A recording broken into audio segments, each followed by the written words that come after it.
Hi there. Welcome to another edition of Voice for SME, where we talk about SMEs, issues that affect them, and SMEs that are doing something there. My name is Ayo Emahiome, and with me today is Wole Ayo. Today, we are going to talk about a very interesting issue. In fact, we are talking about the lifeblood of the businesses and how we can get it rolling, which is about structure and financing for SMEs. Wole, what do you want to say about that? Well, structure, financing remains a key part of any business. If you don't have structure, some things may go wrong. You may not be able to make some things happen with some big brands and corporations. If you do, then good for you. Definitely you'll be able to get things done. Financing, of course, there's no business that can run without financing except you are doing something that's extraordinary, kind of a micro mini business. Let's not start mentioning the names of such businesses. But if you want to do something remarkable, something that will solve a lot of problems, then you will definitely need financing, which is very, very key. So today we are going to be talking about structure And and financing. Of course, they go hand in hand these days. So let me give back to Ayo to take it from there. Like, there was a case of this cable TV that needed funding in Nigeria, and they were doing very well. Interestingly, in my research, what I found out that one of the reasons why the company was left in such a way that is at a state today that is comatose was the fact that they had poor structure, and because of the structure, it was a risk providing funding for them. And for SMEs that don't know, most banks or most financiers would not want to give you funding or fund your business if they cannot see a clear structure, no matter how small it is, set out, because they know the structure grows with the business. And what's the reason for this?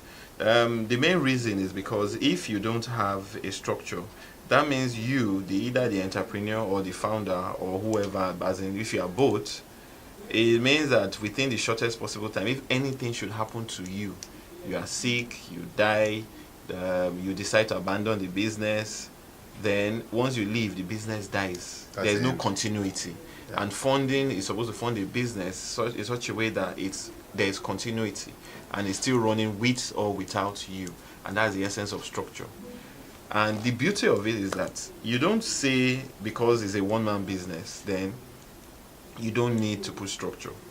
The truth of the matter, this is how it works. When you start your business, you're expected to start with some form of small funding, either your personal savings or funds available to you from friends, family, and if I can use that word, even fools that will decide to invest in your business. Heritage. Yes, and even some Heritage. some form of inheritance.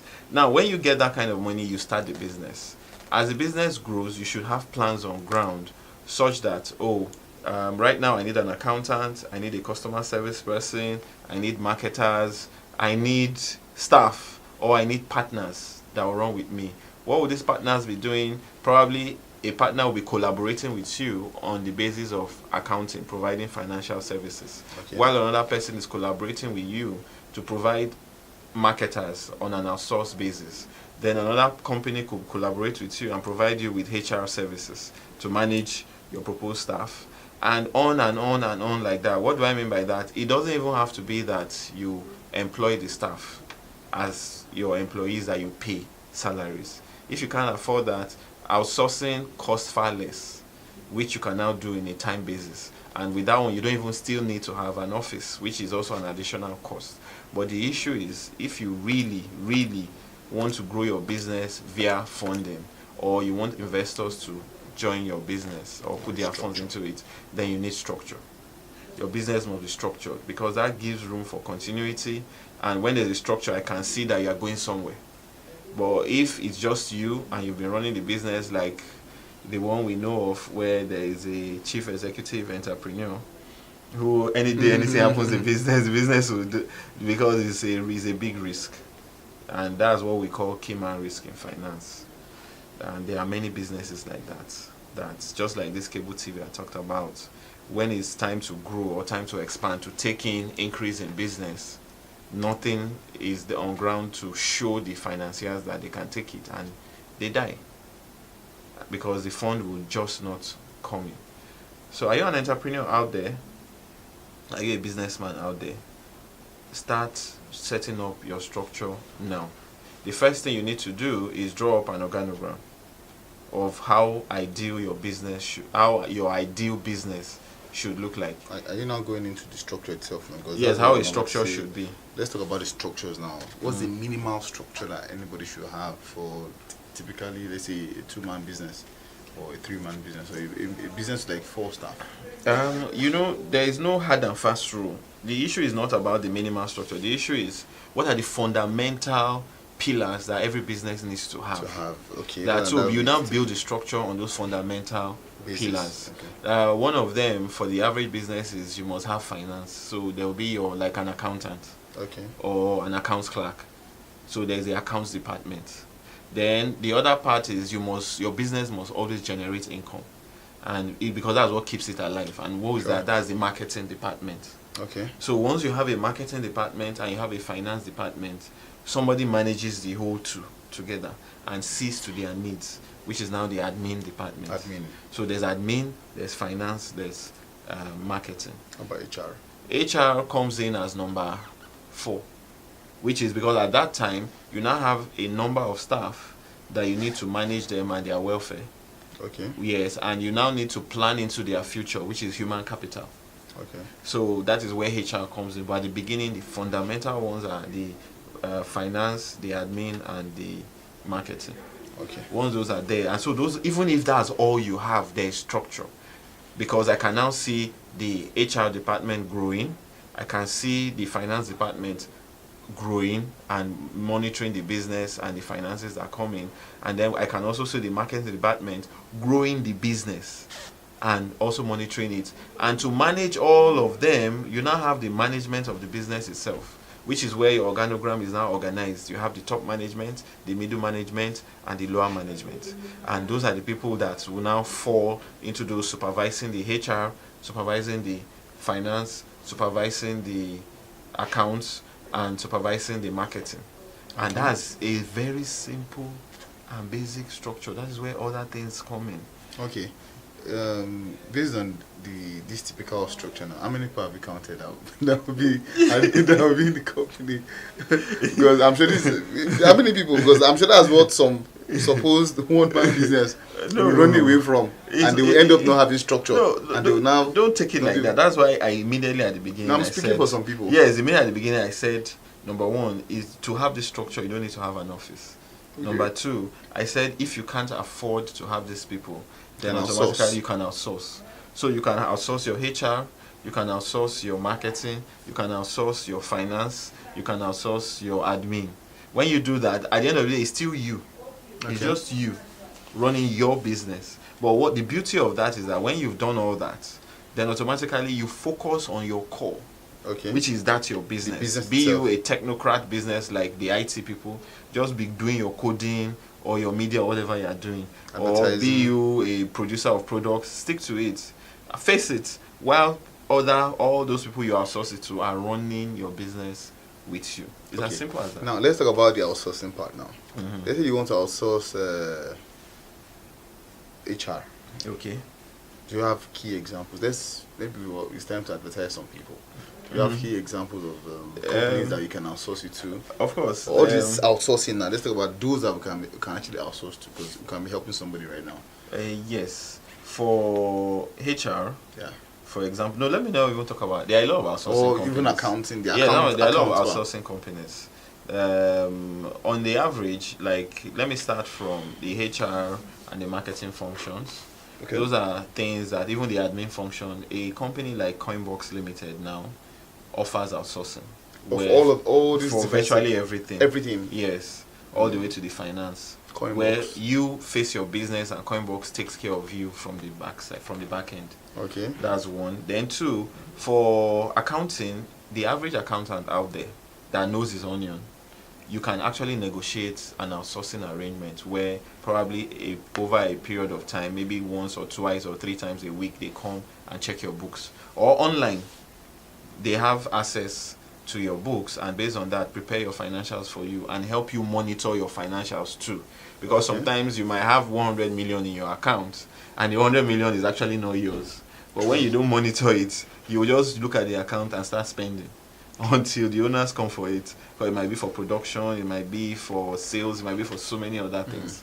And that's the beauty of having an accountant on ground. They keep advising you. Yes, they keep advising you and keep guiding you and keep helping you. Because I know what money does to you when it's in your account. When is your account? When you're looking at you know you have money there. It's just a signature. Signature transfer. Transferring money everywhere. So, but your accountant will always help you with caution and will help you set up structures in your finance where he will help you separate your business money from your personal money.